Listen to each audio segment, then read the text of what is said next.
Muy buenos días, feliz sábado a la gran familia del clamor de medianoche. En esta mañana vamos a dar comienzo rapidito al sermón de esta mañana, al estudio de esta mañana, y lo haremos como siempre, agradeciendo y pidiendo la presencia de nuestro Dios en nuestro medio, en sus hogares y en los lugares donde ustedes se encuentren. Oremos todos juntos e inclinemos nuestros rostros. Padre que estás en los cielos, te damos gracias porque tú has prometido que donde estén reunidos 2 o 3 en tu nombre, allí estarás tú.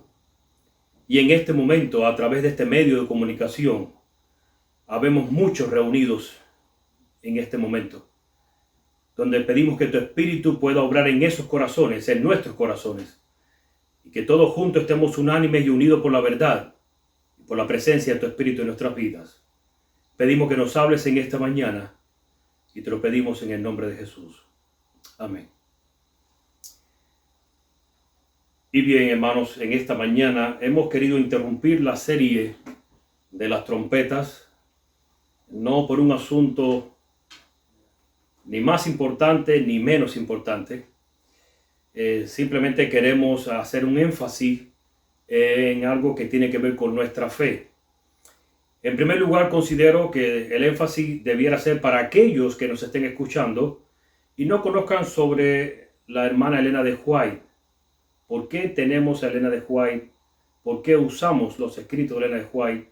¿Se deberían usar los escritos de Elena de White o no se deberían usar? Hay hermanos que no la conocen, no saben cuál es el trasfondo, no saben cuál fue el comienzo, no saben el por qué existe y lo tienen para la iglesia adventista. Hay otros hermanos que consideran que los escritos de Elena de White no debieran ser usados con tanta frecuencia en nuestros sermones. Y esto es algo que hoy vamos a analizar. Mi punto hoy no será defender los escritos de Elena de White. Yo no necesito defender nada. Ni tú ni yo necesitamos defender los testimonios. Es como tratar de defender la Biblia. No tenemos que defender la Biblia. Ella se defiende por sí sola. Levantar en alto sí, presentar la verdad sí. Pero en realidad lo que vamos a presentar hoy es ¿por qué un profeta para este tiempo? Y vamos a ver bíblicamente, solamente con la Biblia, el porqué de un profeta para este tiempo. ¿Cuál es el beneficio? ¿Por qué en realidad deberíamos tener un profeta? ¿O en realidad no hace falta ningún profeta? ¿O no hizo falta nunca ningún profeta después de Juan, el discípulo amado? Estos detalles vamos a hoy a hablarlo.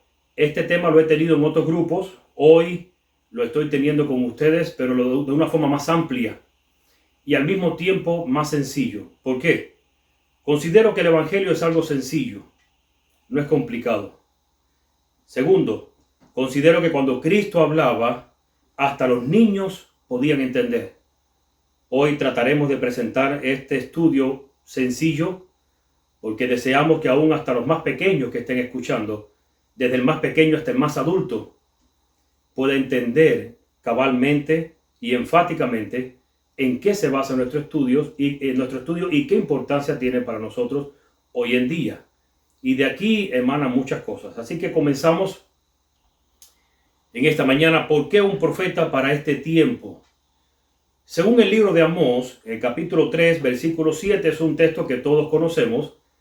Y dice, porque no hará nada Jehová el Señor sin que revele su secreto a sus siervos, pero específicamente a cuáles siervos.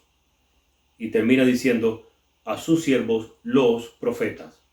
Así que lo primero que vamos a entender es que Dios revela todos sus secretos a través de sus siervos los profetas. Y nunca hará nada sin que antes lo revele a sus siervos los profetas. Quiere decir que todos los planes de Dios siempre han sido revelados para que nadie le agarre de sorpresa. Antes que Adán y Eva fueran tentados en el Edén, vinieron ángeles, el propio Cristo también, a advertirles. Sucedió esto en el cielo. Hubo una batalla en el cielo y fue desterrado el engañador. Y él está aquí. Y ellos se prepararon. Ellos estuvieron apercibidos del evento. Ninguno de los dos puede decir, no sabía nada que existía Satanás hasta que se me presentó y me engañó. Hoy en día no podremos decir, No sabíamos nada de los eventos, ni de las señales, ni de las cosas que hoy conocemos hasta que sucedieron. No. Hoy podremos decir que las conocemos de antemano por un medio que Dios ha usado, no de ahora moderno. Es un medio desde la antigüedad. Y vamos a entender el porqué de las cosas. Dice aquí, estoy leyendo la carta de Elena de White, carta número 105, escrita en junio 1, año 1903. El registro de la experiencia por la que pasó el pueblo de Dios en la historia temprana de nuestra obra adventista debe volver a publicarse. Quiere decir que por los problemas, las dificultades, la historia del comienzo de la iglesia se debe volver a publicar. Dice, la historia de las primeras experiencias en el mensaje será un poder para resistir el ingenio magistral de los engaños de Satanás. Carta 99, abril 6, año 1905. Así que es importante que nos sentemos con nuestros hijos y le hablemos de los comienzos. Lo que pasa es, y esto es otro tema, que no conocemos muy bien los comienzos. Y conocemos apenas lo poquito que nos han dicho. Ahora, ¿por qué? La primera razón, antes de comenzar el estudio, no he comenzado el estudio todavía, estoy presentando citas de Elena de White, pero es para que entendamos por qué tuvieron que surgir profetas. Yo voy a usar una cita de ella, pero pudiera usar la Biblia. Hay muchas cosas del por qué. Hay mucha explicación bíblica del por qué Dios tuvo que usar profetas, porque antiguamente no habían profetas. En el tiempo de los patriarcas no habían profetas, eran los patriarcas. Pero los patriarcas hacían algo en sus casas, hacían algo con su familia que hoy en día o desde hace mucho tiempo se dejó de hacer. Dice la pluma inspirada, la razón por la cual los hijos de Israel abandonaron a Jehová fue que se levantó la generación que no había sido instruida acerca de la gran liberación de Egipto por la mano de Jesucristo. Así que lo primero fue que los padres de esa generación no instruyeron a sus hijos sobre los eventos, no le contaron sobre los orígenes, sobre cómo fue que ellos cayeron en Egipto, esclavos, y luego cómo fue que Dios los sacó, cómo envió un profeta para sacarlo. Eso se les olvidó, o no sé qué pasó. Y sigue diciendo, sus padres no les habían relatado la historia de la tutela divina que había estado sobre los hijos de Israel a lo largo de todos sus viajes por el desierto. El Señor Jesús había dado instrucciones especiales desde la columna de nube, trayendo ante los padres la responsabilidad de enseñar a sus hijos los estatutos y los mandamientos de Dios. Fue el propio Cristo quien les habló. Pero los padres se los olvidaron. Y hoy en día muchos de los hogares que están como están, es porque a los padres se les olvida contar cosas. Quizás creen que las historias son aburridas, quizás creen que están pasadas de moda, quizás creen que ya los niños de ahora no escuchan como los de antes, ya no se les llega con esas historias, ahora hay que buscar otras cosas. No sé. Sigue diciendo, debían presentar a sus hijos muestras del poder de Dios y realizar ceremonias que provocarían preguntas y les darían la oportunidad de repetir las obras de Dios al tratar con su pueblo. Pero los padres fallaron en desempeñar la parte que Dios les había asignado al enseñar diligentemente a sus hijos, para que pudieran haber sido inteligentes con respecto a las obras de Dios al guiar a su pueblo a través del desierto. Y vuelve de nuevo, si los padres hubieran sido fieles a su encargo, los hijos habrían visto la misericordia y la bondad del Señor Jesucristo. Pero los padres, nuevamente, descuidaron la misma obra que el Señor les había encomendado y no los instruyeron en cuanto al propósito de Dios para con su pueblo escogido. Y termina la cita diciendo, no recordaron el hecho de que la idolatría era pecado y que adorar a otros dioses significaba abandonar a Jehová. Si los padres hubieran cumplido con su deber, nunca deberíamos tener el registro de la generación que no conoció a Dios y por lo tanto fueron entregados en manos de los saboteadores. Y esta cita la usé porque debido a esto, no solamente la generación no entró a la Canaán terrenal, no solamente sus hijos fueron una generación que no conocían a Dios. El problema está en que ahora Dios tenía que enviar profetas, porque el trabajo que se debía realizar en casa y bajo el liderazgo de la iglesia no se hacía. Y vamos a ver hoy las repercusiones que eso pudiera tener para nuestro tiempo, en mi vida, en mi matrimonio, en mi hogar, en mi vecindario, en mi centro de trabajo, en la iglesia. Hay tantas preguntas que nos pudiéramos estar haciendo ahora mismo. Yo me hago muchas preguntas. ¿Por qué Elena de White? Y es bueno que te hagas preguntas. ¿Sabes qué? A medida que te hagas preguntas vas a encontrar respuestas que te irán aclarando las cosas en tu mente. Así que mientras más te preguntes, mejor. No hay peligro alguno, no hay nada nada de malo en hacerte preguntas para encontrar respuesta en la Biblia. ¿Por qué Elena de White? ¿Por qué no otra persona? ¿Por qué tenemos un profeta para nuestro tiempo? ¿Por qué sabemos que es el profeta correcto? ¿Será que debemos esperar a otro profeta en el futuro? ¿Queda alguna profecía pendiente por cumplirse? ¿Cómo se originó nuestra iglesia? ¿Hubiéramos podido existir sin la intervención de Dios a través de un profeta? ¿Dónde se encuentran nuestros fundamentos? ¿Nos fueron entregados directamente por el estudio de hombres o los recibimos directamente de Dios a través de su profeta? Todas estas preguntas serán contestadas, quizás muchas más, en el estudio de esta mañana. ¿En qué vamos a basar nuestro estudio? Voy a usar un método que lo han usado pocos pastores. ¿Por qué pocos pastores? Porque son muy pocos los que hablan de este tema, de por qué Elena de White. Y dentro de esos pocos, muchos de ellos usan este sistema. Entiendo que es el sistema más fácil para que las personas comprendan rápidamente y bíblicamente el porqué del surgimiento de un profeta. Si entendemos por qué surgió un profeta en cada etapa de la historia de este mundo en la Biblia, entonces entenderemos si para este tiempo deberíamos tener uno o no deberíamos tenerlo. Así que vamos a usar las 5 profecías de tiempo más grandes en la Biblia. Hay muchas profecías.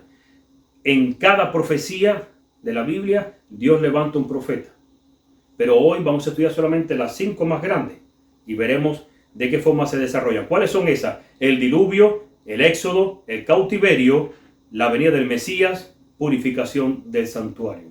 Son las 5 profecías más grandes que existen, 5 profecías de tiempo, es válido aclarar, más grandes que existen en la Biblia. Ahora, ¿cuál es el proceso que sigue para el surgimiento de un profeta? Número 1, y ustedes lo tienen en pantalla. Dios llama a un profeta, primero. ¿Y para qué lo llama? Le imparte un mensaje. Y luego da una profecía de tiempo. Hay un mensaje de juicio en esa profecía. El mensaje no es una verdad presente para este profeta. Así que número 6, llegado el cumplimiento de la profecía, Dios levanta a otro profeta. 7, este declara que el mensaje anterior ahora se está cumpliendo. Y número 8, este profeta guarda un remanente para Dios. Quiere decir que Dios da un mensaje de aviso, porque leímos en el primer texto de la Biblia, en Amós 3:7, que no hay nada que Dios haga sin que antes lo anuncie a sus siervos, los profetas. Entonces lo primero que Dios hace es levanta un profeta, anunciando un mensaje. Viene algo. Dios va a hacer algo. Y luego ese mensaje trae un tiempo. Hay una profecía de tiempo. Y será en este tiempo. Y luego el mensaje no es una verdad presente para ese profeta. Vamos a ver en la Biblia que el profeta que dio el mensaje murió. Y para cuando se está cumpliendo la profecía, Dios tiene que levantar un profeta. Y ese profeta, ¿qué va a hacer? Tiene que anunciar que la profecía que se quedó pendiente por el último profeta se está cumpliendo en ese momento. Y al mismo tiempo hay juicio y se salva un remanente. Vamos a ver cómo se cumple esto a medida del estudio de las 5 profecías de tiempo más grandes en la Biblia. Primera profecía, hablamos de la profecía del diluvio. En Judas 14:15, Dios declara que el primer profeta fue Enoc. La Biblia directamente no lo declara, pero en el libro de Judas sí aparece a Enoc como un profeta. Así que Dios declara a Enoc como profeta, y a Enoc Dios le declaró el diluvio. Si ustedes estudian Deseo a toda la gente, y no estoy usando el espíritu de profecía, solamente les doy un margen para que comprendan más, van a ver que Enoc predicó, Dios le dio dos profecías a Enoc. Le dio el diluvio y le habló de su segunda venida. Así que Enoc sí pregonó sobre el diluvio. Lo que pasa es que Enoc no sabía cuándo iba a comenzar el tiempo de gracia por el diluvio. Pero sí decía, viene un diluvio. Y Adán estaba vivo cuando aquello y escuchó también eso. Viene un diluvio. Así que en Mateo 24, Cristo también conecta dos eventos, así como lo conectó con Enoc. Conectó el evento de la caída de Jerusalén con su segunda venida. En el tiempo de Enoc, la verdad presente era el diluvio, así que conectó el diluvio, la primera destrucción en la tierra, y conectaría ahora su segunda venida como última o segunda destrucción de la tierra, y ya sería para eliminar el pecado completamente. Ahora, ¿dónde está la profecía de tiempo en la Biblia con Enoc? Resulta que en Génesis 5:21 dice, vivió Enoc 65 años y engendró a Matusalén. Y yo creo que muchos ya conocen el asunto de Matusalén. ¿Qué significa el nombre de Matusalén? Matusalén viene del hebreo Metushala o Metushela. La palabra mat viene de la raíz mud, que significa morir. Ustedes lo están viendo en pantalla ahí. Y la palabra salén viene de la raíz shalá, que significa enviar. Por eso es que hoy en día los eruditos modernos que no estudian el hebreo correctamente, si usted busca en Google, usted va a ver que el nombre Matusalén lo traducen como el hombre jabalina o el hombre enviado. Pero es que la raíz de Mad no es hombre, la raíz de Mad es Mud.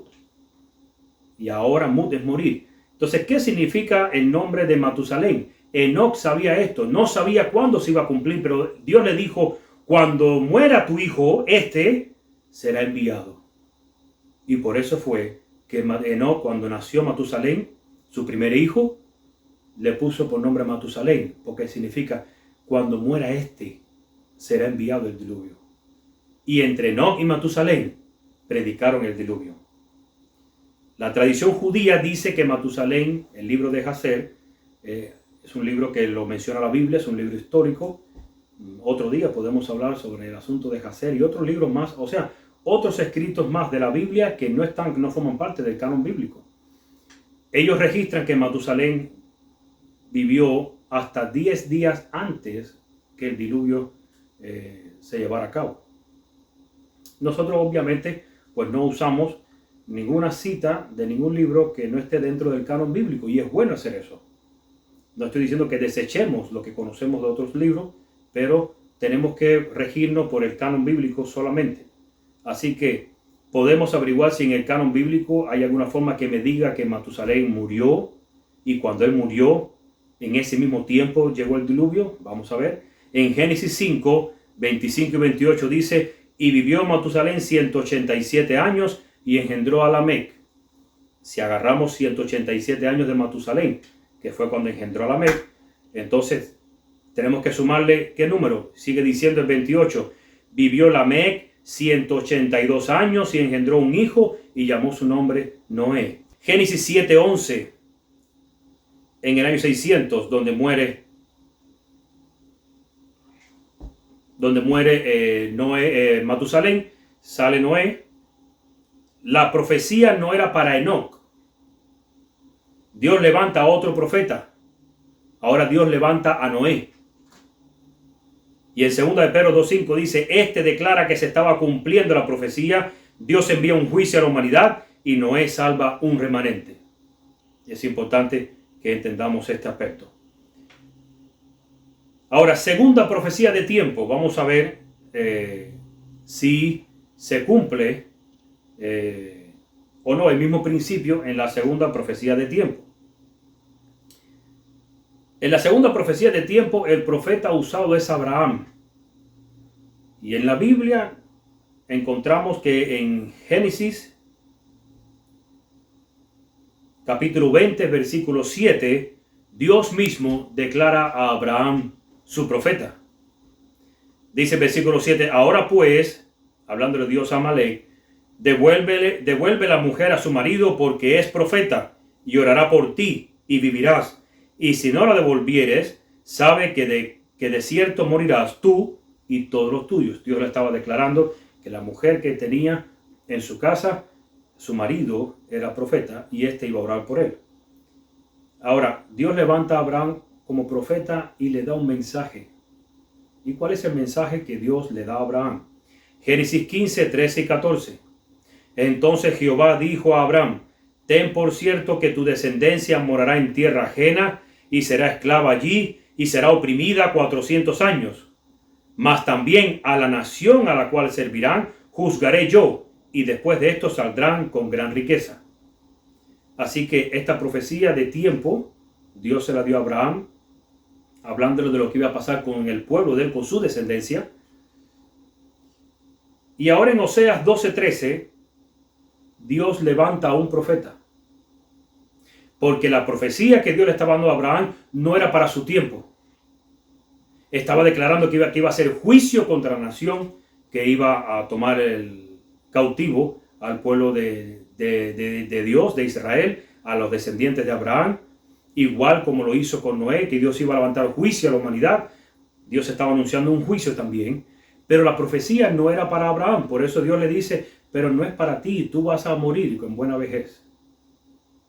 Y ahora en el cumplimiento de la profecía, Abraham murió, nació su hijo Isaac, luego Jacob, sus 12 hijos, luego crecieron los hijos, luego hubo el hambre, José se fue a Egipto, o sea, lo vendieron a Egipto, allí se hizo el segundo al mando en Egipto, su familia llegó, pero la orden de Dios no era que se quedara allí. Dios usó a Egipto para proveerle a su pueblo, pero su pueblo no podía quedar en Egipto, la tierra era Canaán, pero su pueblo se acomodó en Egipto, y luego terminó siendo esclavo en Egipto. Y ahora se está cumpliendo la profecía que Dios dice que iba a librar a ese pueblo. Por eso dice en Oseas 12:13, y por un profeta Jehová hizo subir a Israel de Egipto, y por un profeta fue guardado. En la Biblia tampoco se registra a Moisés como profeta a menos que veamos este texto de Oseas. O sea, Moisés no se levanta directamente diciendo, yo soy un profeta de Dios. Enoc no se levantó en ningún momento diciendo, yo soy un profeta de Dios. Ahora en Éxodo 12, 40 y 41 dice, el tiempo que los hijos de Israel habitaron en Egipto fue 430 años, y pasados los 430 años, en el mismo día, todas las huestes de Jehová salieron de la tierra de Egipto. Así que Dios levantó un profeta, ¿quién fue? Moisés. Y ese profeta estaba anunciando el final del cautiverio del pueblo en Egipto. Y ahora Dios le hace juicio a la nación de Egipto y a través del Mar Rojo salva a un remanente, al remanente de Dios. Vamos a ver la tercera profecía de tiempo en la Biblia. Está en Jeremías 25, versículos 11 y 12. Dice Jeremías 25, 11 y 12, toda esta tierra será puesta en ruinas y en espanto, y servirán estas naciones al rey de Babilonia 70 años. Y cuando sean cumplidos los 70 años, castigaré al rey de Babilonia y a aquella nación por su maldad, ha dicho Jehová, y a la tierra de los caldeos, y la convertiré en desiertos para siempre. Quiere decir que Dios levanta a Jeremías. Mi pregunta es, ¿hasta aquí fue Moisés un profeta bien escuchado? ¿Le agradaba al pueblo escuchar a Moisés? Vamos a notar que en los profetas de Dios ninguno fue aceptado. Así que no nos alarme o no nos tome por sorpresa que hoy en día el profeta que tenemos tampoco sea aceptado. Jeremías fue un profeta que no fue aceptado. ¿Ustedes creen que lo que Jeremías enseñaba en su tiempo, ellos podían tomarlo fácilmente como un así dice Jehová? Para su tiempo tenían el Pentateuco y algunos profetas mayores. estos detalles se los voy dando porque para ir preparando nuestras mentes e ir entendiendo que un profeta no es alguien que es aceptado fácilmente, que sus palabras mucho menos fueron aceptadas fácilmente. A Moisés le dijeron, habla tú con Jehová, no sea que nos hable y muramos. Y después estaban murmurando, ¿por qué Dios tiene que hablar contigo y no conmigo? A Jeremías no querían escucharlo, a tal punto que cuando vino Babilonia y se iba a cumplir la profecía de los 70 años, ¿dónde encontró a Jeremías? En el calabozo, en las mazmorras ahí abajo, donde nadie podía escucharlo. Así que la profecía de 70 años, esta profecía no era para los días de Jeremías. Dios levantó a Daniel. Me refiero al cumplimiento de la profecía. Cuando Jeremías vino, se fueron todos cautivos, se cumplió lo que dijo Jeremías. Pero en el cumplimiento de la profecía, Dios levanta ahora a un profeta para declarar al pueblo que la profecía que Jeremías, que es la última profecía que se había quedado pendiente, se estaba cumpliendo en ese momento. ¿Cuál fue? Daniel capítulo 9, versículo 2. Y leemos, en el año primero de su reinado, yo Daniel miré atentamente en los libros el número de los años de que habló Jehová al profeta Jeremías, que habían de cumplirse las desolaciones de Jerusalén en 70 años. Y ahora Daniel, estudiando las profecías, los libros, los escritos, se dio cuenta, se ha cumplido la profecía. En el año primero, recién se acababa de destruir a Babilonia, había habido un juicio contra Babilonia. Y ahora Daniel descubre que también está el cumplimiento de esta profecía y empieza Daniel a elevar sus oraciones a Dios.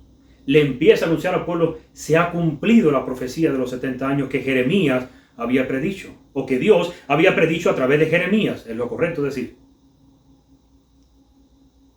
Así que, salva a Dios un remanente, si leen el libro de Esdras, capítulo 1, versículos 1 y 4, el remanente de los cautivos en Babilonia. De hecho, vemos que el remanente fue la tribu de Judá, porque no vino todo Israel del cautiverio, no salió de allí. Ahora tenemos una cuarta profecía de tiempo en la Biblia. Esta cuarta profecía Dios se la dio al mismo profeta Daniel también, pero ahora en el capítulo 9, pero en los versículos 24 al 27. Y miren cómo dice la profecía. Profecía de las 70 semanas dentro de la profecía de los 1300 días. En las primeras 70 semanas se apunta a 3 grandes eventos. Número 1, tiempo de gracia para la nación judía. Número 2, ungimiento del Mesías. Muerte del Mesías. Esto no era para los días de Daniel. Dios levanta a otro profeta en el cumplimiento de esta profecía. Así que Dios determina dentro de la profecía de los 1300 días, 490 años o 70 semanas son destinados para Israel. Y justo en la última semana terminaría el tiempo de gracia para Israel y comenzaría con el ungimiento del Mesías. A la mitad de la semana sería quitado la vida del Mesías y al final de la semana terminaría el tiempo de gracia para el pueblo de Israel con la muerte de Esteban y marcaría el lapso de tiempo de 490 años como cumplimiento de esta profecía. Ahora, esta profecía no era para el tiempo de Daniel. Entonces, al final de los 490 años de esa primera 70 semanas o de esos 490 años de la profecía de los 2300 días, ¿a qué profeta Dios llamó declarando que se estaba cumpliendo ese primer periodo, ese periodo de tiempo de gracia para la nación judía? ¿Qué profeta fue el que se levantó? Juan capítulo 1, versículos del 29 al 32, y dice así: el siguiente día vio Juan a Jesús que venía a él y dijo: he aquí el Cordero de Dios que quita el pecado del mundo. Este es aquel de quien yo dije: después de mí viene un varón, el cual es antes de mí, porque era primero que yo, y yo no lo conocía, mas para que fuese manifestado Israel, por esto vine yo bautizando con agua. También dio Juan testimonio diciendo: vi al Espíritu que descendía del cielo como paloma y permaneció sobre él. Y en Mateo capítulo 3, versículos 9 y 10, Juan el Bautista levanta juicio contra el liderazgo, los escribas y fariseos. Si ustedes lo leen en su Biblia, juicio de Juan el Bautista contra los escribas y fariseos. Si quieren, vamos a leerlo para que vean algo interesante. Porque Juan el Bautista les estaba hablando a ellos exactamente sobre el cumplimiento de la profecía de una forma indirecta. Dice el versículo 9 del capítulo 3 del libro de Mateo: y no penséis decir dentro de vosotros mismos, a Abraham tenemos por padre, porque yo os digo que Dios puede levantar hijos a Abraham aún de estas piedras. Y ya también el hacha está puesta en la raíz de los árboles. Por tanto, todo árbol que no da buen fruto es cortado y echado en el fuego. Me llama la atención que así fue como inició Juan el Bautista, anunciando la venida del Mesías, del Cordero de Dios que quita el pecado del mundo, y anunciándole a ellos: el hacha está lista para que el árbol sea cortado. ¿Y qué árbol iba a ser cortado? ¿Entendían ellos lo que Juan le estaba diciendo? ¿O creen que ellos lo tomaban como mera habladuría de parte de Juan? Si ustedes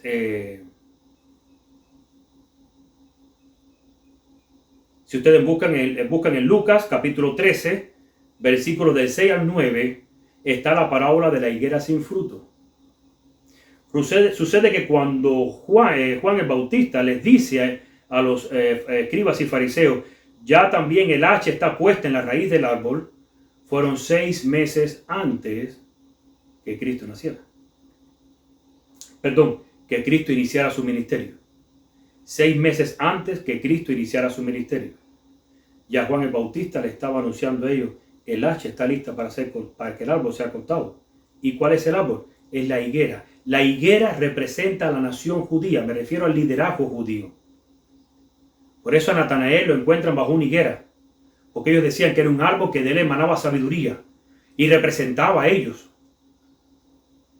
La vid y los pámpanos es otra cosa, representa al pueblo de Israel. Pero estamos hablando de lo que representa exactamente el liderazgo que representaba la iglesia en esa época. Y Juan el Bautista, 6 meses antes de que Cristo iniciara su ministerio, se bautizara, ya estaba anunciándoles a ellos. Ahora resulta que en Lucas 13, de 6 al 9, Cristo anuncia la parábola, pero anuncia la parábola 2 años después de haberse bautizado. ¿Qué tiempo había pasado entre que Juan le estaba anunciando a los escribas y fariseos su tiempo final y la parábola de la higuera? 2 años y medio, 6 meses de Juan hasta el inicio de la carrera de Cristo, del ministerio de Cristo, y luego 2 años después de su ministerio, Cristo le está anunciando, le está declarando la parábola de la higuera sin fruto. Y en esta parábola, si ustedes la leen, van a ver que él dice: cortamos el árbol. Y el Señor dijo: no, por favor, dame un año más para que yo abone la tierra, para que yo lo fertilice, a ver si da fruto. En Mateo 21, 18 y 19, Cristo maldijo a la higuera 1 semana antes de que él muriera. Y si a los 2 años y medio Cristo declaró una parábola y al año la estaban maldiciendo, ¿qué tiempo había pasado? 3 años y medio. Y por eso en Marcos 11:20 dice: al otro día sus discípulos vieron la higuera seca desde la raíz. Dice en Mateo 21:43, se declaró: el reino de Dios es quitado de vosotros y será dado a gente que produzca los frutos de él. Después de la muerte de Cristo, 3 años y medio más tarde, con la muerte de Esteban, el primer mártir, terminaban los 70 años de gracia para la nación judía como pueblo de Dios. Sucede que cuando Cristo muere, todavía no se había acabado el tiempo de gracia para ellos, pero Cristo le estaba anunciando 3 años y medio. Y ustedes van a ser desechados. Y yo pensé, o cualquiera hubiera pensado, de que eso le hubiera servido de advertencia para el liderazgo, para la nación judía. Y no le sirvió. Porque Cristo murió y siguieron ignorando todo lo que él dijo, todo lo que había predicho el profeta Juan el Bautista, todo lo siguieron ignorando. Y ahora 3 años y medio más tarde, después de la muerte de Cristo, con la muerte de Esteban, se estaba cumpliendo las primeras 70 semanas o los primeros 490 años que eran destinados de gracia para el pueblo de Israel.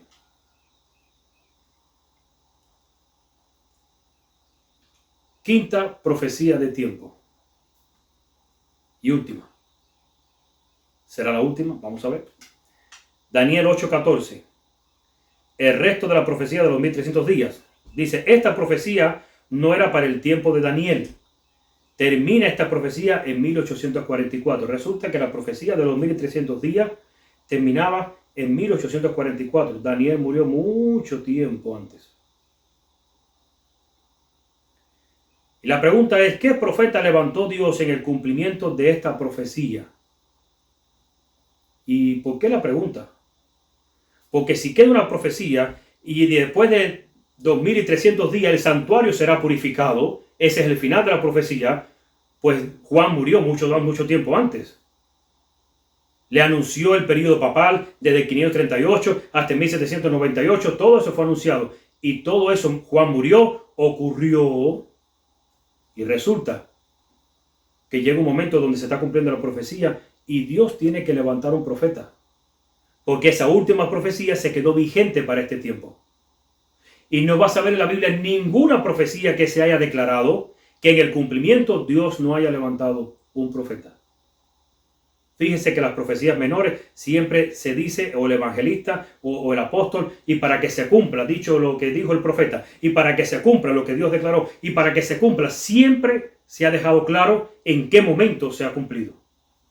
Entonces, en este tiempo, Dios tiene que levantar un profeta. ¿Y quién será el profeta? ¿Y por qué digo y quién será el profeta? Porque resulta que en ese tiempo el diablo también, como sabía que iba a surgir un profeta, porque él conoce la Biblia mejor que nosotros, la estudia mucho más que muchas veces que nosotros mismos. Y digo la estudia de una forma, simbólica, porque la Biblia es reprensión para él. Pero eso no significa que no esté pendiente de las profecías. Resulta que en ese tiempo el diablo dijo, necesito preparar un engaño para ese tiempo. ¿Qué tiempo? Para 1844. Y lo primero que el diablo preparó fue un chasco. Y Dios lo usó. Porque en la crisis es donde demostramos quiénes somos tú y yo. Si tienes una fe genuina o no la tienes, lo vas a demostrar en una crisis, no en las buenas, es en las malas. Y al ver que no desintegró el grupo entero, quedó un pequeño grupo remanente, que pensó y dijo, tenemos que buscar, algo ha fallado y no fue Dios. Entonces ahora hace surgir una serie de profetas en ese tiempo, junto con el surgimiento de Elena de White. Tenemos a los mormones que surgen por esa época con Joseph Smith, e inclusive los mormones surgen con un mensaje de salud. Y dicho sea de paso, el veganismo, no hablo de vegetarianismo, sino el veganismo viene de los mormones, ellos lo iniciaron. Mucha gente lo abrazaron, normalmente lo abrazan aquellas personas que no quieren que se maten animales. En realidad no buscan exactamente el comer saludable, sino el evitar matar animales. Los vegan salieron de ellos. El diablo preparó una iglesia con una reforma de salud para engañar también. Salió también la teosofía, que es la nueva era, por Elena Blavatsky. Cristianos musulmanos por Abdul-Bahá, conocido como la religión Bahá'í. El espiritismo moderno, los hermanos Andrew and David Jackson, y después los hermanos Fox, Ciudad de Rochester, 1848 hasta 1888. Surgió también el pentecostalismo moderno con su profeta Margarita, Margarita MacDonald, y ahí surgió lo que conocemos hoy en día como el hablar en lenguas. Surgieron, los testigos de Jehová por Russell, surgió Darwin con la teoría de la evolución, surgió Carlos Marx y Federico Engels con la desgracia del mundo, el comunismo. Y de todos estos, ¿cómo sabemos quién es el profeta correcto? Porque hay muchos filósofos de hoy en día que te dicen, espérate, porque no solamente surgió Elena de White. Si vamos a hablar de ese tiempo, surgieron toda esta gente, por eso se menciona a esta gente.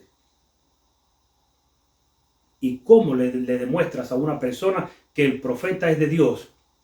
Y muchos se ponen, no, porque tú comparas sus escritos y ella no echa por tierra lo que dice la Biblia. Eso está bien.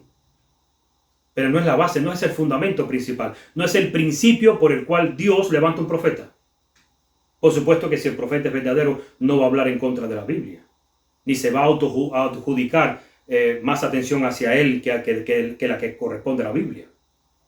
Pero sabemos que Elena White es la profeta correcta porque ella inicia sus escritos hablando de qué. Hay una profecía que se quedó pendiente. El juicio investigador. Alguien tiene que anunciar, se está cumpliendo ahora la profecía y el santuario será purificado. Eso es juicio. Alguien tiene que anunciarlo. Y por eso ella inicia en el libro de Primeros Escritos, inicia hablando de qué? De la purificación del santuario, la profecía que había quedado vigente de parte de Dios a través de su profeta Juan, el discípulo amado. ¿Tenemos más profecías de tiempo para el futuro? La respuesta es sí. Y yo sé que muchos van a decir, ¿cómo? Sí hay más profecías de tiempo para el futuro. Pero sigamos con calma. No nos abalancemos ahora tan rápido. ¿Esperamos otro profeta? La respuesta es no. ¿Y cómo es posible que si tenemos más profecías de tiempo para el futuro, no vamos a esperar otro profeta? No se supone que siempre viene un profeta cuando hay profecía de tiempo.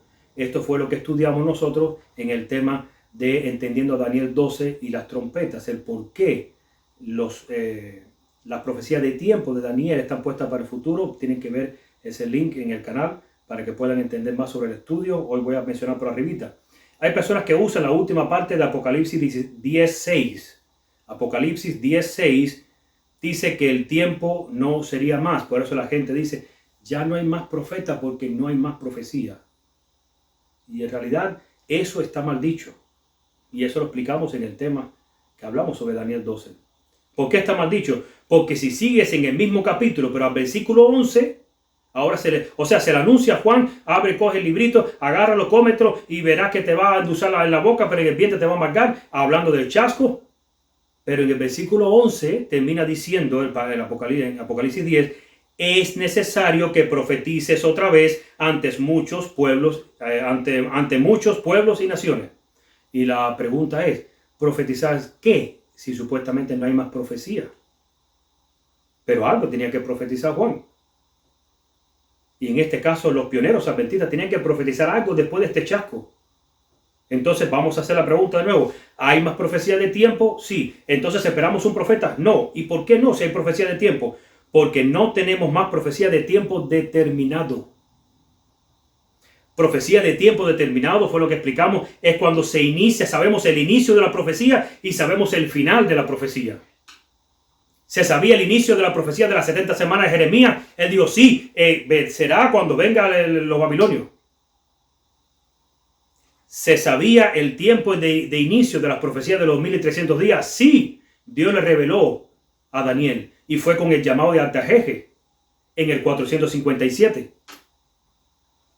Y si sabemos el inicio y sabemos el periodo, sabemos el final. Es una profecía de tiempo determinado. Se ha determinado cuándo empieza y cuándo termina. Pero el asunto es que no tenemos más profecía de tiempo determinado. Y dice, miren cómo dice la cita de Elena de White. Este tiempo en el que el ángel declara con solemne juramento no es el fin de la historia del mundo ni del tiempo de gracia. Y ella está hablando de Apocalipsis 10 aquí. No está hablando de Daniel 11:35. Y sigue diciendo, no es el fin de la historia del mundo ni del tiempo de gracia, sino del tiempo profético que precederá al advenimiento de nuestro Señor. Es decir, la gente no tendrá otro mensaje acerca de un tiempo definido. Después de este lapso que ahora abarca desde 1842 a 44, no puede haber ningún cómputo definido de tiempo profético. El cálculo más prolongado llega hasta el otoño de 1844. Eso está en manuscrito número 59, año 1900, y también está en el devocional El Cristo Triunfante en diciembre 3, página 346. Entonces, que quede bien claro eso siempre que vayamos a contestar. No esperamos otro profeta porque no tenemos más tiempo definido. El último fue la profecía de los 1300 días que terminó en 1844. Ahora bien, pero tenemos profecía de tiempo, sí. El milenio es una profecía de tiempo. Ahora, no es de tiempo determinado. No sé cuándo empieza, no sé cuándo termina. Ese asunto no quiero detenerme mucho. Solo hago el énfasis para que las personas entendamos. Tenemos profecía del cierre de la gracia. Tenemos profecía del fuerte pregón. Tenemos muchas profecías que se van a cumplir antes que Cristo venga. Y otras para después que Él venga. Pero no son profecías de tiempo determinado. Si fueran profecías de tiempo determinado, Dios tendría que levantar un profeta. Hubiera levantado un profeta que las hubiera anunciado. Y ahora tendría que luego levantar un profeta que estaría declarando se está cumpliendo la profecía que quedó vigente. Pero cerramos este capítulo. No hay más profecía de tiempo determinado. Ahora bien, ¿cómo surgió nuestra profeta? Ya terminamos el asunto de las 5 profecías de tiempo para entender el proceso que Dios usa en la Biblia para levantar un profeta y por qué tenía que levantar un profeta. Se quedó una profecía abierta. Ahora, ¿cómo surgió nuestra profeta? Vamos allá. William Foy, me imagino que muchos ya a estas alturas saben sobre la historia de este pastor. Fue pastor de la Iglesia Bautista, nació en el año 1818 y falleció en el 1893. Que dijo tener visiones proféticas entre enero y febrero de 1842. El pastor Foy rechazó el llamado divino para el ministerio profético de los últimos días. Esto es según el historiador adventista J.N. Lomborough en su libro Grace Second. Dice que era mestizo de origen africano y Dios le dio visiones por un tiempo antes de 1844. Hay algunos formatos escritos de estas visiones, pero por alguna razón, y nadie está completamente seguro de cuál es, dejó de contar las visiones y volvió a ejercer como pastor. No sabemos mucho sobre él. Así que Dios lo intentó de nuevo. ¿Quién fue la segunda persona que Dios intentó como profeta para este tiempo? Porque Elena de White no fue lo primero que Dios tuvo en la mano. Hazen Foss, un joven brillante y enérgico predicador milerita, nació en 1818 y murió en 1893. Predicaba el mensaje del pronto retorno de Cristo antes de 1844. Sus visiones también fueron antes de 1844. Las de Elena de White fueron después del chasco. Las de Elena de White fueron después del chasco en el 22 de octubre del 44. Hazen Foss tuvo una visión de 3 plataformas de verdad que precederían a la segunda venida de Jesucristo. Fue pocas semanas antes del 22 de octubre de 1844. O sea, las 3 plataformas que le fueron mostradas se iban a cumplir antes de que Cristo viniera. Y ahora en parte vamos a entender mucho estos otros datos más que vamos a tener en mente de por qué los pioneros, no hablo de los pioneros adventistas, hablo de los pioneros mileritas, ubicaron las cosas con las fechas equivocadas en su tiempo, porque ellos decían, si Cristo viene ahora, estas profecías no se pueden quedar abiertas, tenemos que ponerle cumplimientos a estas profecías. Y le empezaron a dar fechas equivocadas. Y cerramos ahí. Sigo leyendo. ¿Cómo podría ser así a tan poco tiempo de la segunda venida de Cristo? Decía él. No había tiempo para 3 desarrollos de nuevas verdades. Se trataba de los mensajes de los 3 ángeles. Dios como creador, Babilonia ha caído y no recibáis la marca de la bestia. Él dijo, no hay tiempo para ello, esas visiones no pueden ser de Dios. Así que él rehusó completamente el darlas. Sacaron la cuenta. Cristo viene ahora en el 44, en este otoño. Por lo tanto, estas visiones no pueden ser de Dios porque no hay tiempo para declarar visiones y que al mismo tiempo que tengan cumplimiento antes de la venida de Cristo. En 3 semanas no se van a cumplir. Así que más tarde, tras haber Elena de White recibido visiones y conocer lo muy complicado que es difundirlas, en una reunión como esta, sin ella saberlo, Hazen Foss, el pastor bautista, estaba en un cuarto interior, al lado de la sala en la que ella estaba contando las visiones que el Señor le había dado, porque las visiones ella no las reveló primeramente al pueblo adventista. Eligió el liderazgo primero. Y en un cuarto adyacente, ahí estaba Hazen Foss, y se escuchaba el eco a través de las paredes. Y sigo leyendo. Al acabar la reunión, Hazen Foss vino a ella en privado y le dijo que eran las mismas visiones que él había recibido y que se negó a darlas porque no les veía sentido. No podía creer que fuesen verdaderas. Él le dijo, Ellen, da esas visiones en todo lugar que puedas. Si no lo haces, estarás en la misma posición en que estoy ahora. He perdido todo interés en asuntos religiosos y en la Biblia, y por lo que sabemos, ese fue el fin de su experiencia religiosa. Así de serio es decir no a Dios, pero Dios nunca se rinde. Estos 2 hombres le dijeron que no a Dios, y Dios estaba usando a Elena de White. ¿Quién fue Elena de White? Este tercer intento, Dios no se dirige a un brillante predicador ni tampoco a un pastor de iglesia. Elige a una mujer considerando lo que significaba en aquella época. Tiene una formación de 3er grado solamente. Estuvo cerca de la muerte en su niñez tras haber sido golpeada con una piedra en su frente. No esperaban que viviera. Tuvo muchas complicaciones por ello. Posteriormente su salud nunca estuvo al 100%. Dios escogió como tercera opción al más débil de los débiles y dice: si los brillantes no lo hacen, intentaré con quien esté dispuesto a hacerlo. Y este fue el inicio de la profeta Elena de White. Dios llamó a 2 primeros delante de ella. Y se negaron porque se quedaron concentrados en lo que los hombres enseñaban. Porque hubiera sido suficiente razón y motivo para ellos decir: si estoy recibiendo esta visión, este sueño de parte de Dios, tengo que investigar si hay algo mal aquí. O serán los sueños de Dios, o será la fecha que pusimos. Pero casi siempre estamos enfrascados en lo que el hombre me enseña.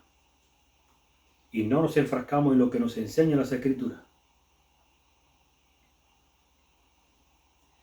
¿Cómo comenzó nuestro fundamento? ¿Y por qué toco este tema? Porque en la iglesia se está diciendo que nosotros nunca necesitamos de Elena de White para encontrar las doctrinas bíblicas. Eso es una verdad mezclada con error. O sea, nunca necesitamos de un humano en particular. Elena de White no fue quien nos presentó la doctrina bíblica. ¿Y entonces quién fue? Tampoco fueron los pioneros que estaban con ella. Fue Dios, ¿a través de quién? De su profeta. Escuchen, un artículo publicado en los años 50 en la revista Ministry decía lo siguiente, y escuchen esto, ya esto desde el 50 se viene predicando. Que hoy en día lo escuches en la iglesia no es nada para espantarse. Decía lo siguiente: ninguna verdad doctrinal ni interpretación profética vino jamás a través del espíritu de profecía, ni en un solo caso. Ninguna verdad doctrinal ni interpretación profética vino jamás a través del espíritu de profecía, ni en un solo caso, declaró este pastor.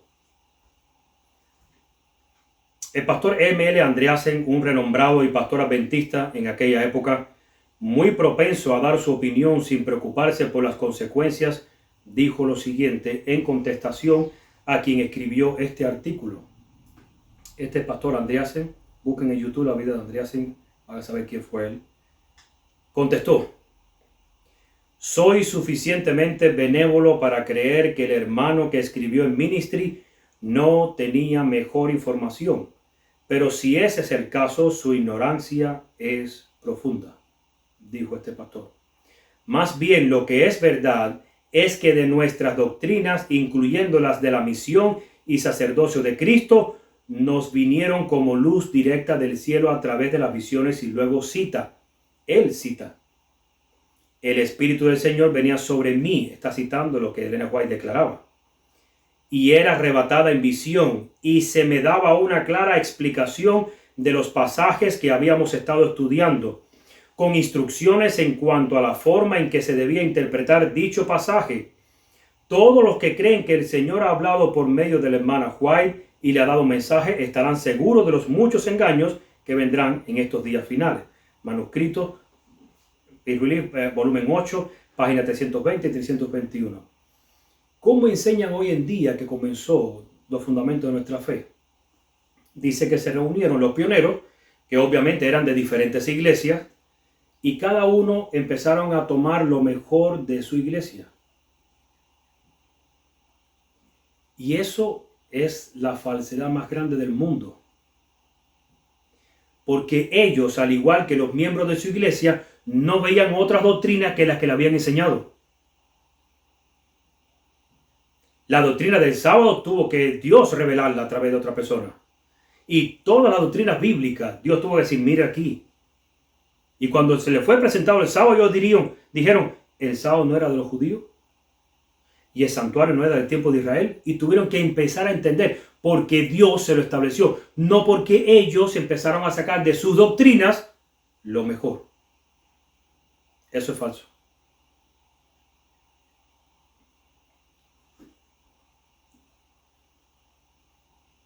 Elena dijo, está citando el pastor Andriasi, el Señor continúa obrando sobre mí con su Espíritu Santo para que consigne por escrito los más importantes libros que hayan sido presentados jamás a las iglesias y al mundo.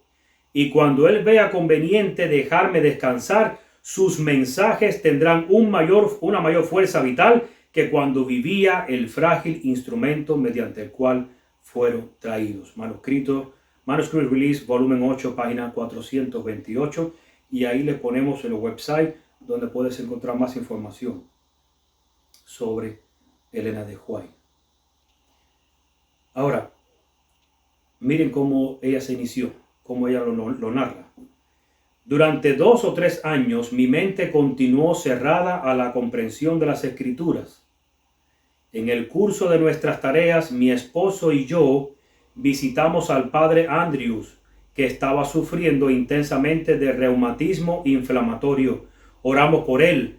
Puse mis manos sobre su cabeza y dije, Padre Andrews, el Señor Jesús te sana. Y fue sanado instantáneamente. Dice ella, relata, se levantó y caminaba por la habitación alabando a Dios y diciendo, nunca antes vi cosa semejante.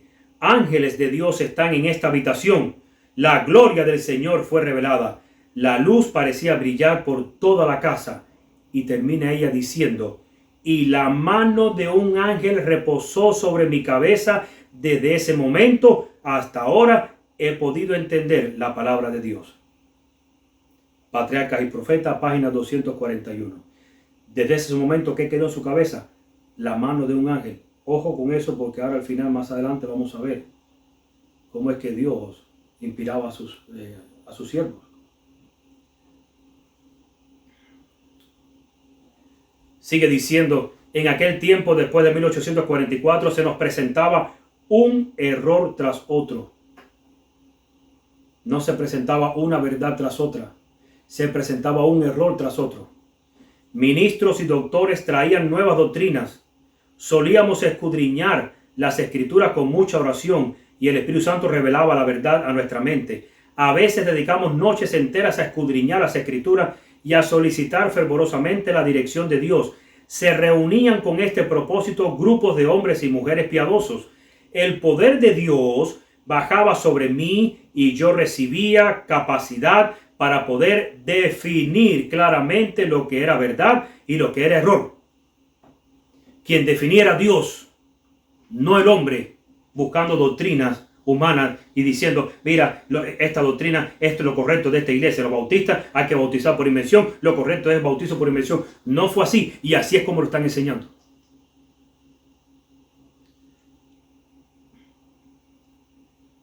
El poder de Dios bajaba sobre mí y yo recibía capacidad para poder definir claramente lo que era verdad y lo que era error. Al ser así delineados los puntos de nuestra fe, nuestros pies se asentaron sobre un fundamento sólido. Aceptamos la verdad punto por punto, bajo la demostración del Espíritu Santo. Yo solía quedar arrobada en visión y me eran dadas explicaciones. Me fueron dadas ilustraciones de las cosas celestiales y del santuario, de manera que fuimos colocados donde la luz resplandecía sobre nosotros con rayos claros y distintos. Obreros Evangélicos, página de la 317 a la 318. ¿Qué están tratando de hacer o qué están haciendo con los escritos de Elena de White para que no llegue a manos del pueblo de Dios? Voy a mencionar varias cosas entre tantas que están haciendo. Están presentando falsos argumentos sobre ellas, y específicamente cuáles. En una ocasión se me acercó un líder de iglesia y me presentó esta cita, que no les niego, en su principio me conmovió. Dice la cita así, ustedes la están leyendo en pantalla. No citéis mis palabras de nuevo en toda vuestra vida hasta que obedezcáis la Biblia. cuando hagáis de la Biblia vuestro alimento, vuestra comida y vuestra bebida, cuando hagáis de sus principios los elementos de vuestro carácter, sabréis mejor cómo recibir el consejo de Dios. Exalto la preciosa palabra delante de vosotros hoy. No repitáis lo que yo he dicho. La hermana White ha dicho así y la hermana White ha dicho asá. Descubrid lo que el Señor de Israel ha dicho y entonces haced lo que Él ordena. Cuando yo vi esta cita, porque este hermano, este líder me dijo, mira, Elena de White no estaba de acuerdo en que se usaran sus escritos. Lo que pasa es que se filtró en el pueblo y el fanatismo ha sido tan grande que ya no hubo forma de frenarlo. Y yo me quedé así en blanco. Mi mente dejó de pensar por un momento. Así que lo primero que hice fue, tengo que investigar el origen de la cita. Y siempre es bueno investigar si la cita existe o no existe. La cita se encuentra en manuscrito 43, año 1901. Pero resulta, y no voy a seguir leyendo por ahora para decirles esto, resulta que esta cita surgió en la época cuando estaba surgiendo la iglesia corporativa. Que cuando se hable de las iglesias, me imagino que podremos hablar más ampliamente sobre este término que a muchos les molesta, a mí también me molestaba. ¿Y qué pasó con la iglesia corporativa? Algo estaba pasando en el liderazgo. Por eso la cita es de un discurso a los dirigentes de la iglesia la noche anterior a la apertura del Congreso de la Asociación General de 1901. Dicho de paso, tengo la cita donde en el 1903 ella habla sobre este Congreso de 1901, donde dice que el Espíritu Santo y Cristo vinieron para ver si su iglesia estaba lista para el venir y encontraron que no. Ahora, ¿por qué ella está poniendo no citen mi cita? No usen mis escritos. Y vemos otros escritos de ella donde se dice usen mis escritos. Hay algo que se contradice acá. Algo que no hace sentido. Cuando encontré la cita, el hermano que me estaba presentando la cita, el líder que me estaba presentando la cita, había mutilado la cita. Porque si la mutilo, entonces la cita ahora dice lo que yo quiero que diga. Y yo nada más escogí, hay que leer todo el contexto del manuscrito. Es una carta a esos líderes. Y el contexto, puse esto nada más para que lo entiendan. ¿Cómo puede el Señor bendecir a aquellos que manifiestan un espíritu que dice, a mí no me importa? Resulta que en el liderazgo nuevo que estaba surgiendo de la iglesia corporativa, a la mayoría no les interesaban las doctrinas bíblicas ni las verdades bíblicas. Y para justificar sus nuevas ideas y para justificar los proyectos nuevos que traían, usaban algunas citas de Elena de White para captar la atención de la gente y al mismo tiempo buscar la aceptación de la gente. Ok, me voy por encima de lo que dice la palabra de Dios, pero si usamos a Elena de White, que es lo que hoy en día la gente tiene como algo fresco y nuevo de Dios, pues ahí sí vamos a hacerlo.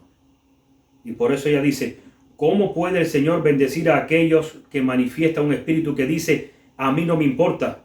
Un espíritu que los conduce a andar contrariamente a la luz que el Señor les ha dado. Pero no os pido que toméis mis palabras.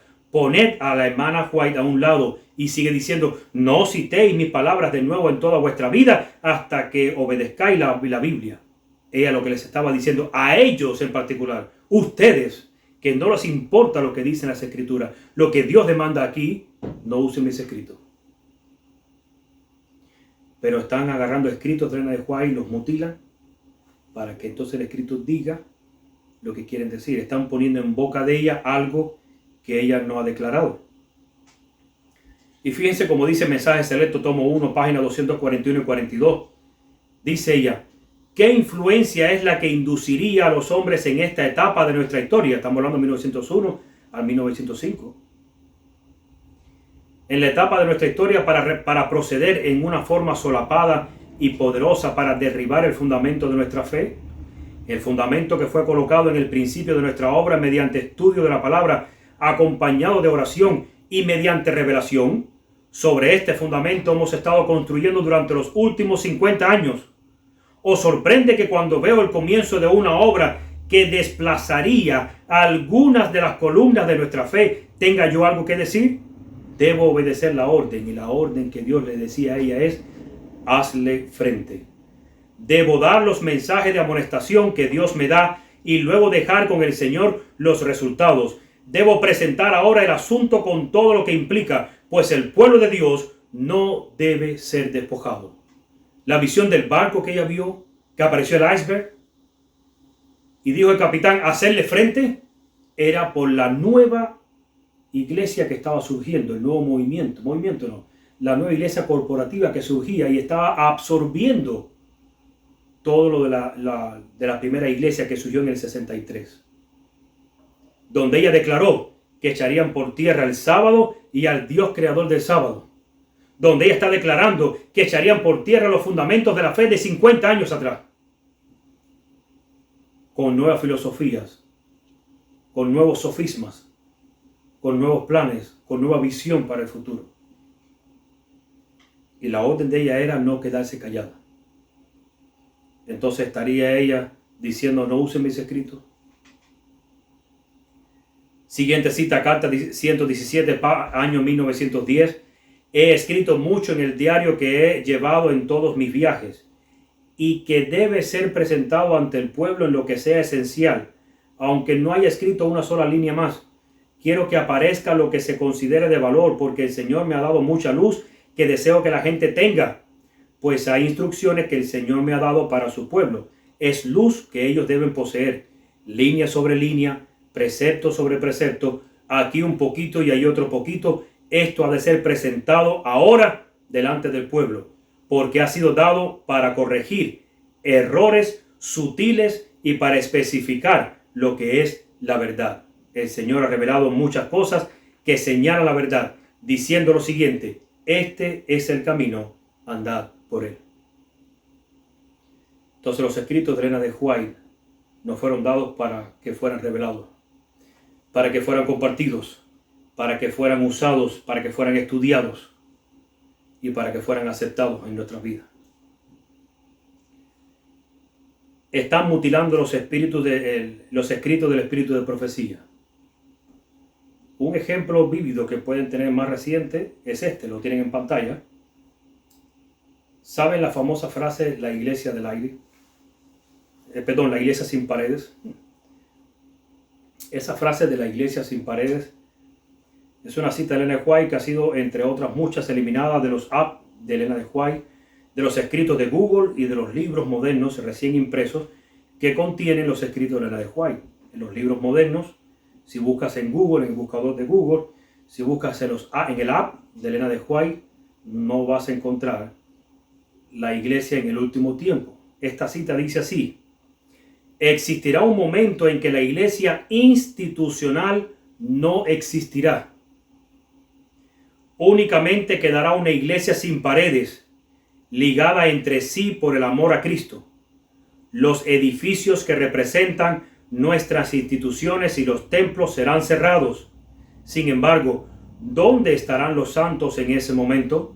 Vi que los santos abandonaban las ciudades y los pueblos para reunirse en grupos con el fin de vivir en los lugares más apartados. Eso está originalmente en la Historia de la Redención, página 426. Ahora, ¿qué pasa con esta cita? ¿Quién la quitó? Y para no decir especulaciones, ¿cómo respondió el Centro de Investigación e Innovación Adventista, el Centro White, a esta cita? Miren la respuesta. El texto titulado Una iglesia sin paredes, y escuchen bien, hermanos, dejen lo que estén haciendo ahora y atiendan bien. El texto titulado Una iglesia sin paredes es una forma sutil de promover el congregacionalismo típico de los movimientos independientes. Un momentico, yo me voy a detener ahí. Porque lo que se practica, o lo que practicamos cuando vamos a la iglesia, se llama congregacionalismo. Porque ahí nos congregamos todos los sábados. Pero ellos están diciendo que el texto titulado Una iglesia sin paredes es una forma sutil de promover el congregacionalismo. Lo que les molesta a ellos es que te congregues con otro grupo. Si te congregas en el templo adventista está bien, pero si vas a otro grupo, ahí hay un problema. Y sigue diciendo, Dice, típico de los movimientos independientes y de sugerir, sin decir explícitamente, que este tiempo ya ha llegado.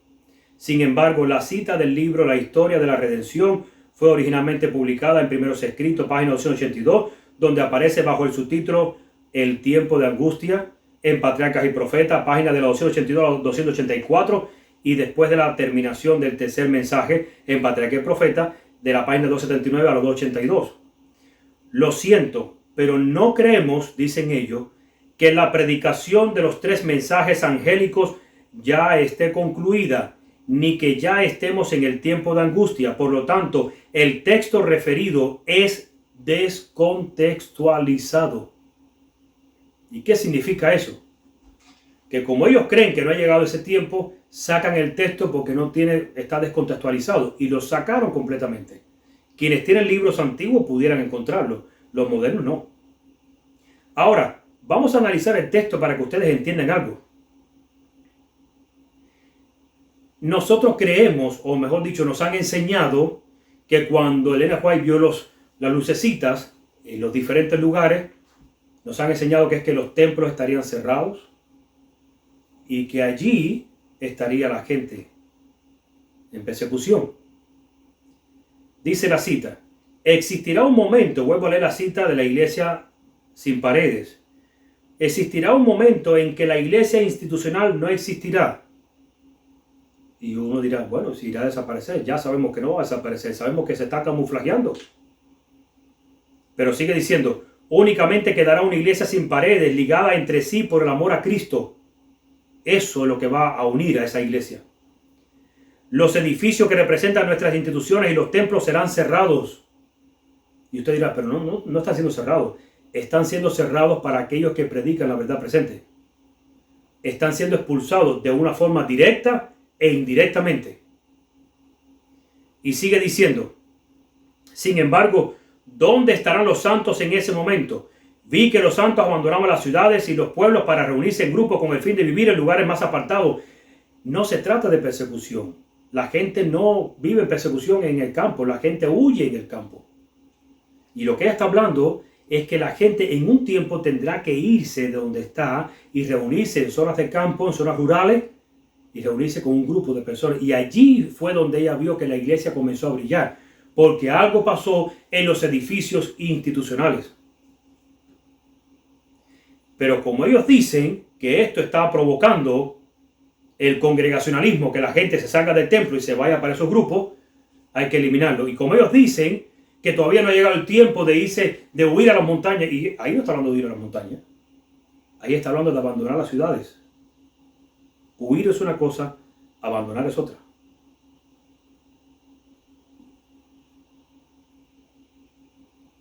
Así que están descontextualizando muchas frases de Elena de White.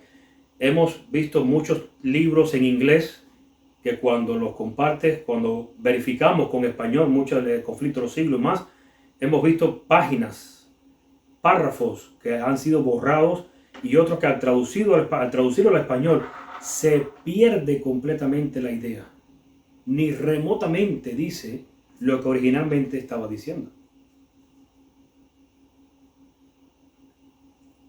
Y está de más declarar que los escritos, los libros de Elena White están siendo mutilados. De hecho, hay muchos escritos de ella que no se llegaron a revelar o presentar en público, ni mucho menos a traducir a otro idioma. Ella declara en uno de sus últimos manuscritos que en los últimos tiempos sus escritos, los testimonios, serían rechazados. De hecho, de esos manuscritos, en español hay traducidos solamente 5 tomos. El habla hispana no tiene acceso a ellos. Yo no sé otros idiomas cómo estarán, pero sí les puedo hablar del habla de inglés y de español. Los que hablamos español no tenemos mucho material. En inglés hay un poco más. Si ustedes analizan el conflicto de los siglos, van a ver que en el 1858 fue de 47.000 palabras, alrededor de 38 capítulos. Luego, entre 84 y 88, el liderazgo de aquella época le aumentó al libro y ahora llegó a 147.000 palabras, con 40 capítulos. Y después de 1911, le aumentaron a 217.000 palabras, con 43 capítulos en inglés y 42 capítulos en español. Y ellos lo ponen, a pie del libro lo ponen, se le ha sido agregado. Y esto es un problema, hermano.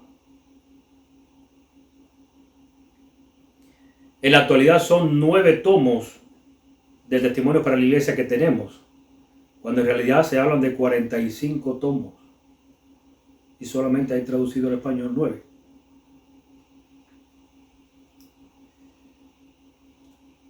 Cada día están degradando la imagen del profeta de Dios para este tiempo. Se le presenta al pueblo como una mujer inspirada. Y esto es otro asunto que están haciendo. Al pueblo de Dios les están presentando a Elena de White como una mujer inspirada. Y usted me dirá, hermano, ¿no es una mujer inspirada? Oh, sí. El problema es el siguiente. Yo puedo ser inspirado también. Usted puede ser inspirado también. Dios te puede inspirar a preparar un sermón, a preparar una escuela sabática, una lección de escuela sabática, a decirle algo a alguien que lo haga remover y el Espíritu te puede usar. El problema está cuando queremos degradar a la persona. Una persona inspirada puede ser cualquiera, o un profeta no. Y hay un libro moderno que salió ahora de El conflicto de los siglos para niños. Muy lindo el libro. Me lo leyeron, ya le he visto algunas cosas por internet. Y en este libro a los niños les presentan todo el drama, toda ¿cómo decir? La narración, la narrativa que Elena de White habla de los últimos tiempos. Muy bonito para los niños. Y cuando pasa por la parte de Elena de White, una mujer inspirada. Y si escuchas a unos teólogos de allá de Montemorelos, ahí en YouTube están, te hablan de la escritora y de los procesos a la hora de escribir como una escritora común y corriente, como otro más del montón. Y no se está presentando a la hermana White como la profeta de Dios para este tiempo. No es igual que una persona inspirada. Son consejos de Elena de White, porque Dios no da consejos sino mandamientos. ¿Sabes que en una ocasión hubo un líder que se me acercó, un anciano de una de las iglesias que estuve, y me dijo, los consejos de Elena de White, ya lo dice, son consejos, no creo que sean de Dios, porque Dios nunca da consejos, da mandamientos. Y yo le contesté, mira, si eso fuera cierto, habría un versículo en la Biblia ahora mismo que me viera a la mente que habría que borrar. Y el versículo se encuentra en Apocalipsis capítulo 3, versículo 18. Donde Dios a la iglesia de la Odisea no le dice, yo te ordeno que compres de mí oro refinado en fuego. Le dijo, te aconsejo que compres oro refinado en fuego. Y le da otro consejo, y vestidura blanca para vestirte. Y le da otro consejo, y unge tus ojos con colirio para que veas. Hay 3 consejos a la Odisea que Dios le da. Si fuera así, habría que eliminar ese versículo. Y así la Odisea se queda sin consejo. Dios se puede mostrar como Él quiera. Y sea un consejo o sea un mandato, de igual forma hay que obedecerlo. En la antigüedad, cuán importante eran los testimonios y la ley. Hermano, yo le presento todo esto para que tengamos en mente, vamos a comparar igual cómo se comparten los testimonios a como los tenemos hoy en día. Dice en Isaías 8:20, ese texto que conocemos mucho, a la ley, al testimonio, si no dijeren conforme a esto es porque no les ha amanecido. Ese consejo salió de Isaías. ¿Cuál era el problema? ¿Qué era en el tiempo de Isaías los testimonios? ¿Qué era considerado como testimonio en el tiempo de Isaías? Los testimonios eran hasta ese momento todos los escritos de los profetas que existieron antes de su época y durante su época. ¿Qué hay de los profetas que existieron después de Isaías? Jeremías, Ezequiel, Daniel, Juan el Bautista, Juan el discípulo amado. ¿Qué hay de esos profetas? ¿Ellos no cuentan? ¿O sí cuentan? Y si me dicen si cuentan, ¿por qué cuentan?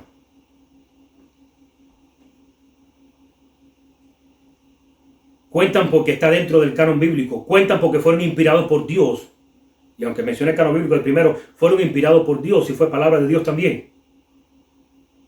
Pero cuando hasta donde Isaías habló, hasta ese momento, eran considerados lo que había, lo que existía en ese momento. Cuando salió Jeremías, nadie dijo fácilmente, tus escritos y tus dichos también son parte de los testimonios. Ven para acá, vamos a ponerlo aquí en el canon bíblico. Ahora, ¿qué era en el tiempo de Isaías la ley?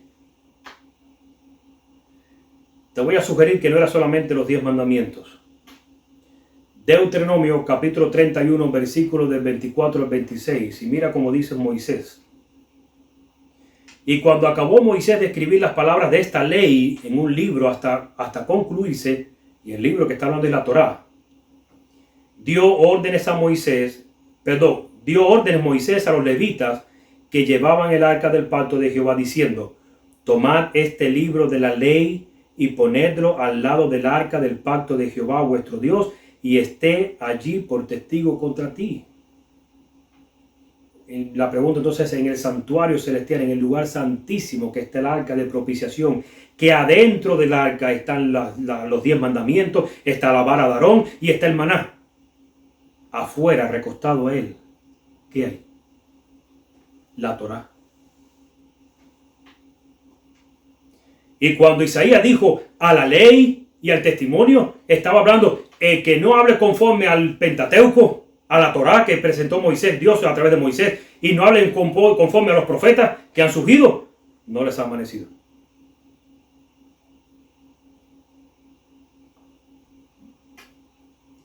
Entonces, lo que se encuentra en el resto de las escrituras, escrito después del profeta Isaías, no debería ser considerado ley ni testimonio para nosotros. Porque eso se dijo en el tiempo de Isaías. No se le puede aplicar al futuro. Ahí no dice que se le aplica al futuro. ¿Y por qué lo hacemos? Porque es de Dios también. Porque para ese futuro Dios también habló.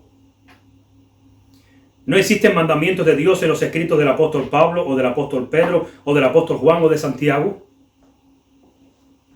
No hay mandamientos ahí. Creemos que los 10 mandamientos son los únicos mandamientos, son los 10 mandamientos, y si acaso la parte de la Torá, algunas cosas de la Torá.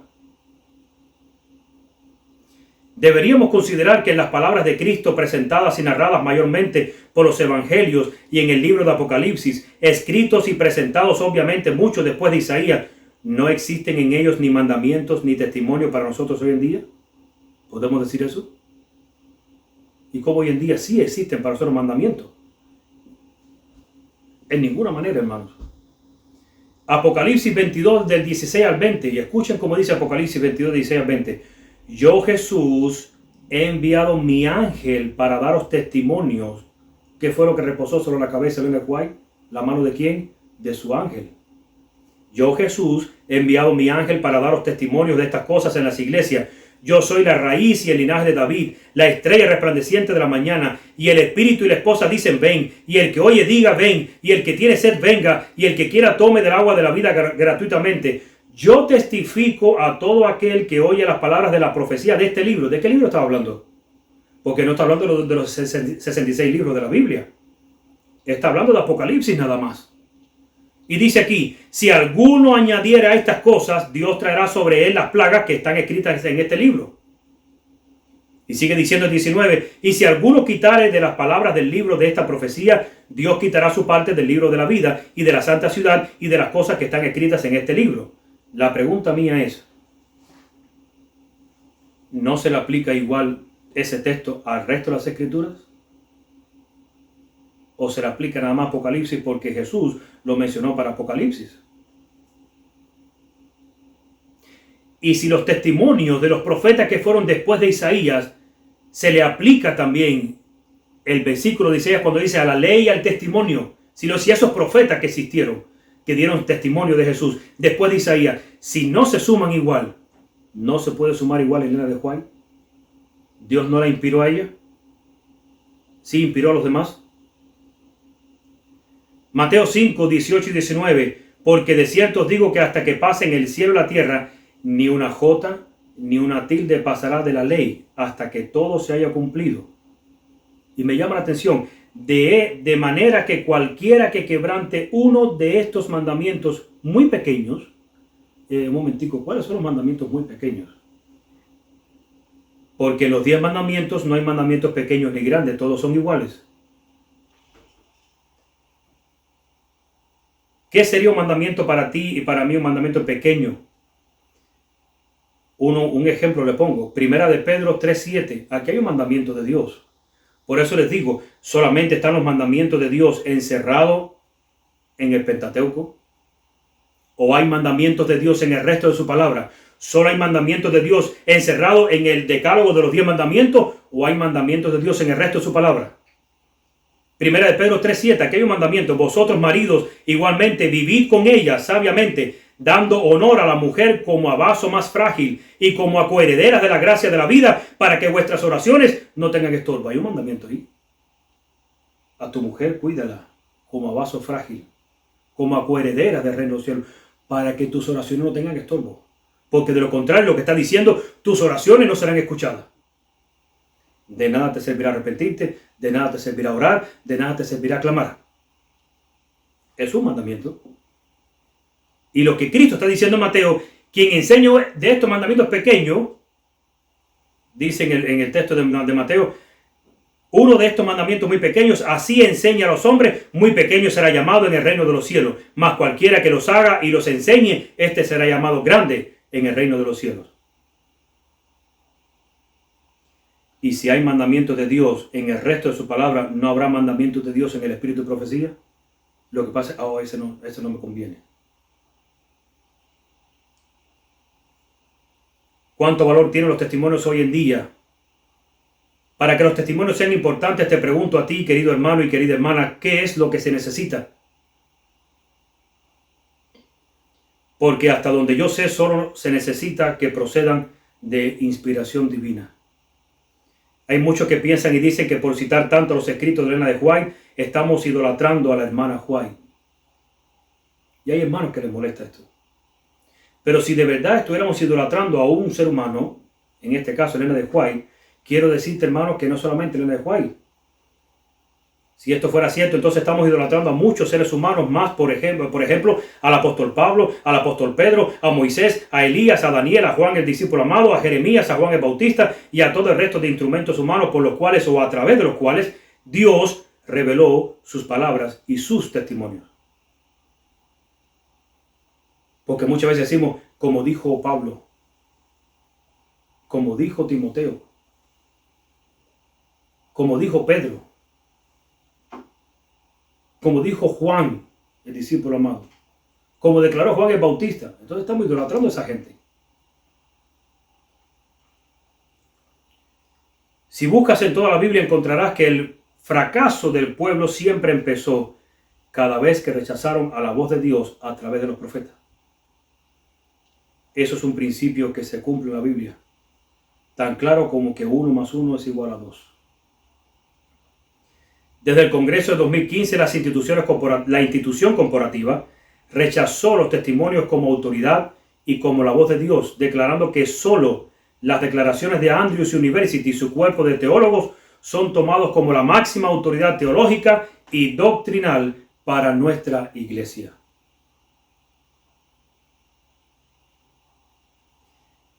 Están persiguiendo y arremetiendo en contra de aquellos que usan los testimonios como la máxima divina, como una amonestación directa de parte de Dios, y los presentan al pueblo de Dios, a su iglesia, como lo que es. Es la inspiración de parte de nuestro Dios que nos trae la explicación de los eventos y los sucesos de nuestros días. Porque lo aceptamos o no, o lo aceptemos o no, todos los detalles que conocemos, todo el entendimiento que tenemos con relación a los eventos apocalípticos, sobre todo desde Apocalipsis 8 hasta el final del mismo libro, lo sabemos por los testimonios. Y esto se ha venido repitiendo desde la antigüedad. En tiempos del profeta Jeremías, el pueblo fue advertido y conoció las consecuencias inmediatas de sus acciones y los detalles de los eventos en su tiempo, a través de los testimonios traídos por el profeta, y no exactamente por la Torá que Dios había dado a través de Moisés. Si el pueblo conoció lo que le iba a pasar con Babilonia, no fue por Moisés.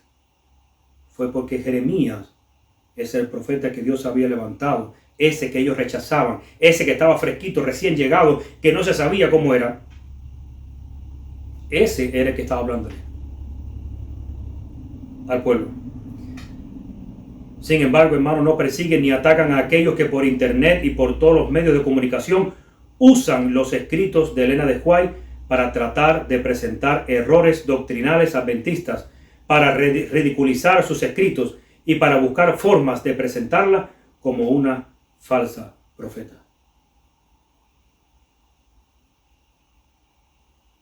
le hacemos la guerra a los hermanos de la verdad presente, a los que usan los escritos de Elena de White. Inclusive los acusamos de idólatras. Están idolatrando a Elena de White. Pero no he visto que le hagan rechazo y frente a estos hermanos que usan los escritos de Elena de White para ridiculizar la denominación adventista, para ridiculizar a sus profetas y a la verdad y a la doctrina adventista. Eso no. La pregunta que queda para nosotros es, y con esto termino, ¿qué vamos a hacer con los testimonios? Pero yo te diré como Josué, ¿qué vas a hacer tú? Porque yo y mi casa hemos tomado una decisión, pero faltarías tú, si es que no la has tomado. Los echaremos a un lado como lo hacen los nominales, los rechazaremos como la voz de Dios, o lo aceptaremos, o aceptaremos que esa luz menor viene de la mano y trabaja en conjunto con la luz mayor para traer al pueblo de Dios advertencias, amonestación, para traer luz en medio de las tinieblas y para traer la verdad y para hacer un llamado al pueblo de Dios a salir de Babilonia o de la Babilonia de nuestro tiempo y de la apostasía laodicense de nuestros días. Que Dios te bendiga y Dios te guarde. A veces, como ser humano, tratamos de buscar argumentos sólidos, convincentes, para tratar de convencer a las personas, a los hermanos. Y se nos olvida que nosotros no somos el Espíritu Santo.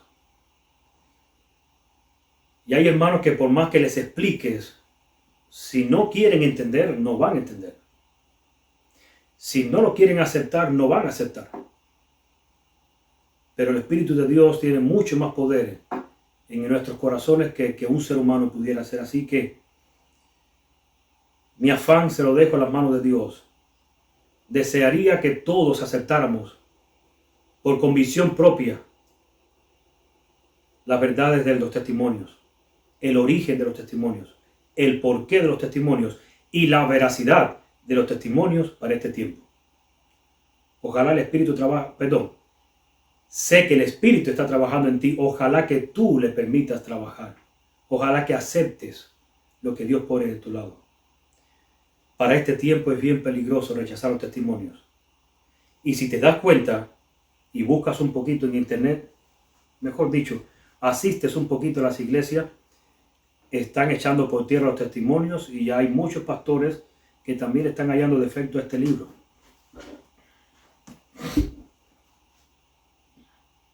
Si desechamos los testimonios y le quitamos infalibilidad a la Biblia, decimos que ya no es infalible, que puede fallar porque fue escrito por seres humanos, ¿en qué vas a creer? La prueba que te viene en un futuro no muy lejano no va a ser sábado y domingo. Eso va a ser la máxima.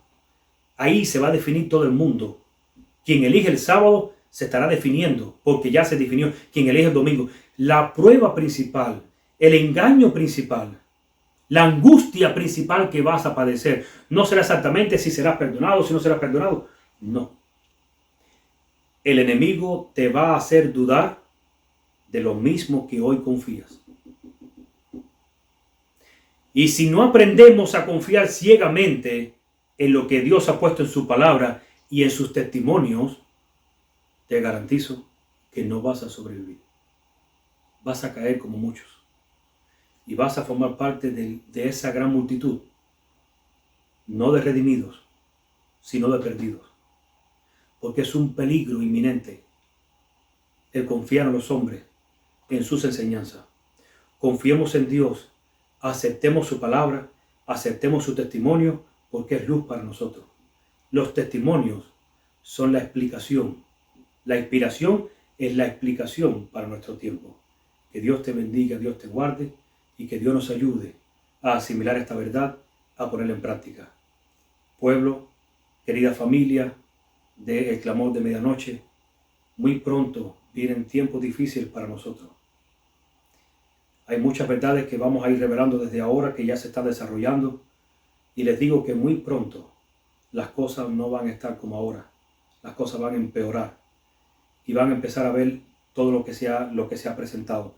Yo les ruego que ustedes presenten estos videos. No es nuestra intención el hecho de que nuestros videos corran de un lugar a otro. No es nuestra intención llenar de view los videos. Yo sé que esa es la tendencia del ser humano pensar.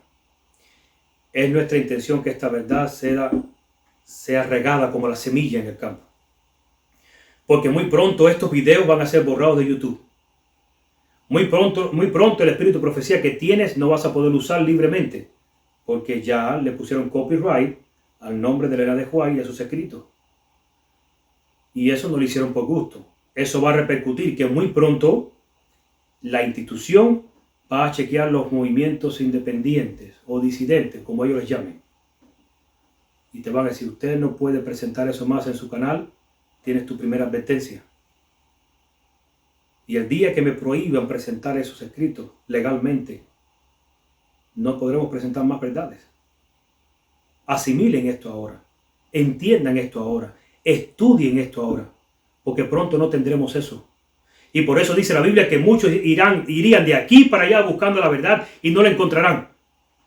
Porque no va a ser fácil. El diablo se está apoderando de la verdad para que nadie la conozca. Y está empezando por la casa, por la raíz. No es el mundo quien te va a librar de la verdad. Es tu casa. No son los hermanos ajenos los que te van a privar de la verdad. Son los hermanos tuyos. Que Dios te bendiga y te guarde y que Dios te dé luz y entendimiento. Bendiciones. Oramos una vez más. Padre que estás en los cielos, pedimos que tu pueblo no ande en tinieblas. Pedimos que tu espíritu aún hoy más que nunca trabaje en nuestros corazones. Pedimos, Padre, que tu espíritu pueda penetrar en cada hogar que nos está escuchando. Que esta verdad pueda ser asimilada. Que entendamos el peligro en el que estamos cuando rechazamos los testimonios. Pues de ahí el otro paso sería rechazar tu palabra. Y el tercer paso sería ser cristianos vacíos, sin tu presencia en nuestras vidas. Que tu pueblo pueda estar unido a pesar de que está dispersado. Que esa armonía pueda emanar de ti, a través de tu palabra y de la sabiduría y de la luz que nos das en nosotros. Oremos una bendición en los hermanos que nos escuchan en este día y para siempre. Te lo pedimos en el nombre de Jesús. Amén. Bendiciones, hermanos. Feliz sábado.